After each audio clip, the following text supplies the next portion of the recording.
Hola, bienvenidas y bienvenidos a esta exploración detallada. Hoy nos centramos en un tramo, la verdad, fascinante del Camino francés en Galicia. Hablamos del recorrido entre Triacastela y Sarria. Tenemos aquí bastante información que describe la etapa, y no solo el recorrido físico, sino que profundiza en su historia, los paisajes, esos puntos clave que parece que marcan la experiencia. Nuestro objetivo hoy es, bueno, desgranar un poco lo esencial de este segmento.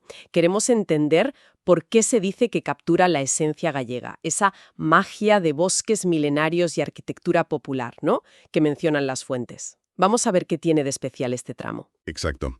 Vamos a analizar esas, digamos, encrucijadas que se encuentra el peregrino justo al salir de Triacastela y, sobre todo, intentaremos palpar ese legado histórico tan potente que hay en cada paso.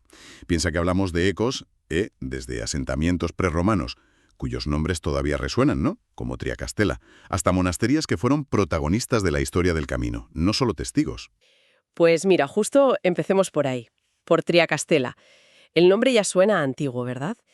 La documentación que tenemos sugiere que podría venir de tres castros, Ajá. lo cual nos lleva, pues, a la época prerromana. Así es, el propio nombre parece una ventana a ese pasado remoto, sí. Y Triacastela no es un punto de partida cualquiera, ¿eh? Su importancia viene de muy atrás.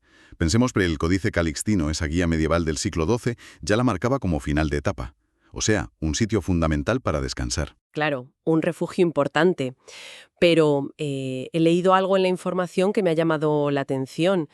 ¿Una cárcel para peregrinos? Suena un poco contradictorio con la idea de hospitalidad, ¿no? Sí, la verdad es que choca un poco. Los documentos mencionan las dos cosas. Era un lugar de acogida, sí, pero parece que también de control, o bueno, de castigo para peregrinos que a lo mejor pues se saltaban las normas o creaban problemas. Nos recuerda que el camino medieval no era solo, digamos, espiritualidad idílica, era también una realidad social, compleja, con sus reglas, sus conflictos. Entiendo. Aunque hoy queden pocos restos de esa cárcel, la mención nos da una visión más completa, menos idealizada quizás. Muy interesante esa dualidad. Y para quien visita Triacastela hoy, ¿qué es lo que destaca la información como imperdible? ¿Qué hay que ver sí o sí? Pues el foco principal está en la iglesia de Santiago. Como muchos edificios antiguos ha tenido reformas, claro, pero conserva una parte muy valiosa de su estructura original, el ábside románico. Ajá. Esa parte trasera, semicircular, tan típica de las iglesias de esa época. Es una conexión directa con el auge del camino en plena Edad Media. Vale. Triacastela situada. Pero justo al salir, el camino plantea un dilema. Una elección que, según parece, marca bastante la jornada. Hay dos rutas para llegar a Sarria. Correcto. Aquí el peregrino tiene que decidir. La primera opción es la más directa, por Saint-Gilles. Son unos 18 kilómetros, más o menos, según los datos que tenemos. Y esta ruta, tal como la describen las fuentes, es como una inmersión en la Galicia más auténtica, ¿Auténtica en qué sentido? ¿Qué caracteriza esa ruta por Sanchil? pues que atraviesa un montón de aldeas pequeñas. Abalsa, Saint-Gilles, Montán, Pintín, Calbor, San Mamé de do Camiño. Son lugares que parecen un poco detenidos en el tiempo, con mucho sabor jacobeo. Es esa Galicia rural, de piedra, verde intenso, arquitectura popular, lo que mucha gente busca, ¿no? Se habla de paisajes muy bonitos, de sentir el ritmo tranquilo del campo gallego. Suena como la opción más paisajística y, bueno, etnográfica, por decirlo así. ¿Y la alternativa? Esa implica desviarse, ¿verdad? Exacto. La segunda ruta añade casi 4 kilómetros, así que se va a unos 21,8 kilómetros en total. Es un esfuerzo extra, un desvío hacia el sur, y la razón tiene nombre propio, el monasterio benedictino de Samos. Y bueno, este sitio es otro nivel. Merece la pena pararse aquí. ¿Samos? Los documentos que manejamos hablan de una historia larguísima. Se remonta al siglo VI. Es que suena casi increíble. Es que lo es. Estamos hablando de una fundación visigoda allá por el siglo VI. Y hay un detalle que recogen las fuentes que es fascinante. Se considera una de las primeras comunidades monásticas de la península, si no la primera, en adoptar el estilo de vida ascético inspirado por los monjes coptos, los del desierto egipcio. Vaya conexión. Una conexión espiritual muy profunda y muy temprana. Y lo más sorprendente quizá es que esa llama sigue viva, que no es un museo ni unas ruinas. Samos sigue siendo un monasterio activo, con monjes benedictinos. Precisamente. Esa continuidad es lo asombroso. Siguen con la regla benedictina y además mantienen su antigua hospedería. Perpetúan esa tradición milenaria de acoger al peregrino. Es como viajar en el tiempo. Un poco sí. El tiempo allí parece tener otra densidad, la verdad. Y más allá de lo antiguo que es y de que siga activo, la información destaca conexiones históricas muy importantes con el propio camino. Importantísimas. Hay un dato que es mucho más que una anécdota. Aquí se educó Alfonso II el Casto, El rey asturiano. él mismo. Una figura clave porque fue él quien, en el siglo IX, después de que se descubriera el sepulcro del apóstol, peregrinó a Compostela y, digamos, sentó las bases de la ruta jacobea como la conocemos. Espera. El rey que impulsa oficialmente el camino se forma en Samos. Eso le da una dimensión totalmente nueva a la importancia del monasterio. Exacto. Que el gran promotor de la peregrinación se educara allí nos dice que Samos, ya en el siglo IX, no era un lugar cualquiera, apartado. Era un centro de saber, de cultura y seguramente de influencia política, Claro. capaz de formar a la realeza. Estaba en el meollo de los acontecimientos que dieron forma al camino. Aquí es donde esa magia que comentábamos antes se vuelve casi tangible, ¿no?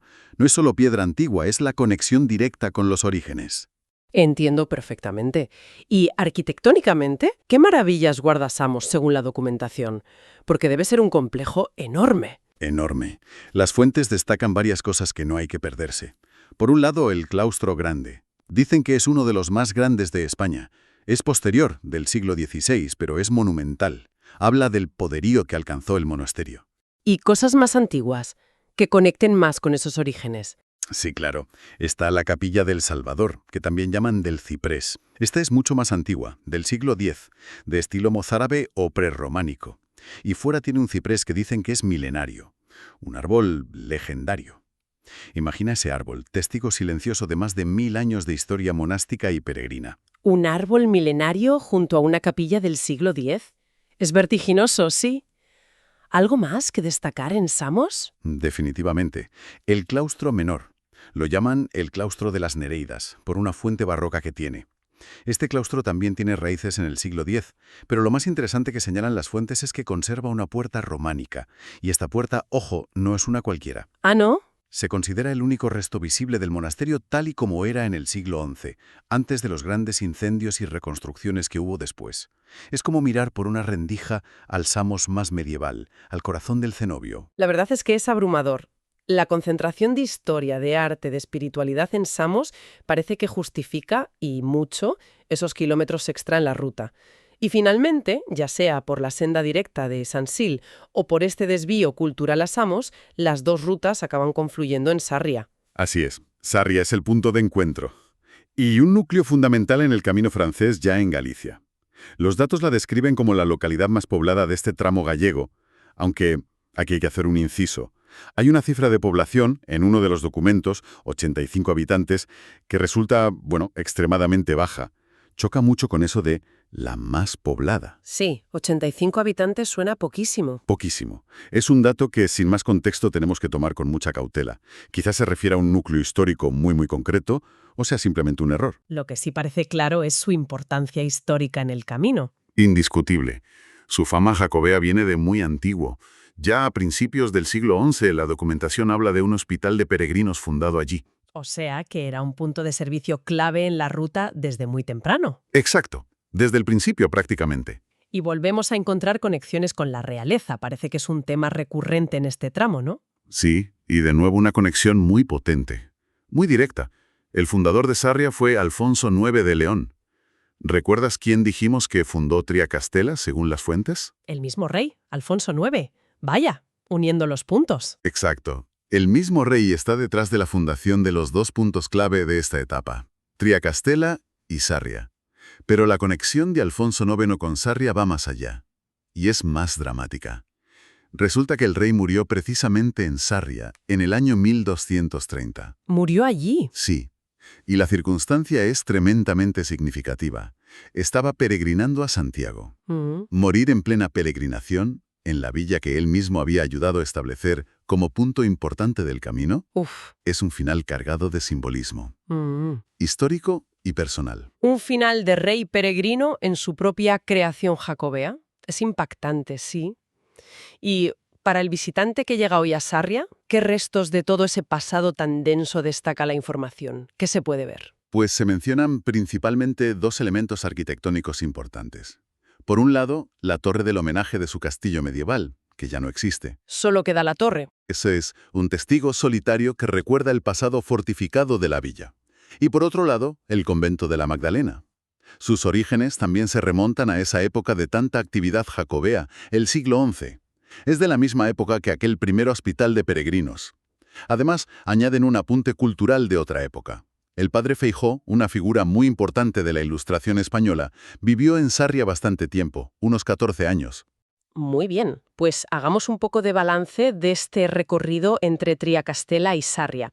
Lo que nos ha mostrado la información es que este tramo ofrece básicamente una elección al peregrino. Por un lado, la ruta por San Gil, más corta, unos 18 kilómetros, una inmersión directa en las aldeas, los paisajes de la Galicia interior. Y por otro, la ruta vía Samos, casi 22 kilómetros. Exige un poco más de esfuerzo, pero te recompensa con la visita a un gigante histórico y espiritual como es Samos. Exactamente. Son dos maneras de vivir y de sentir este tramo del camino. Ambas muy gallegas, por cierto. Una quizá más centrada en lo etnográfico y paisajístico, la otra añadiendo esa dimensión monumental, de historia profunda.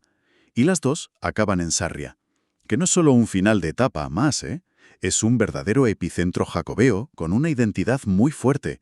Su historia está ligada a la realeza, a la fundación por Alfonso IX, incluso a la muerte de ese rey peregrinando, y su vocación de servicio al caminante viene de hace más de 1000 años. Entonces, este segmento condensa una cantidad de historia brutal.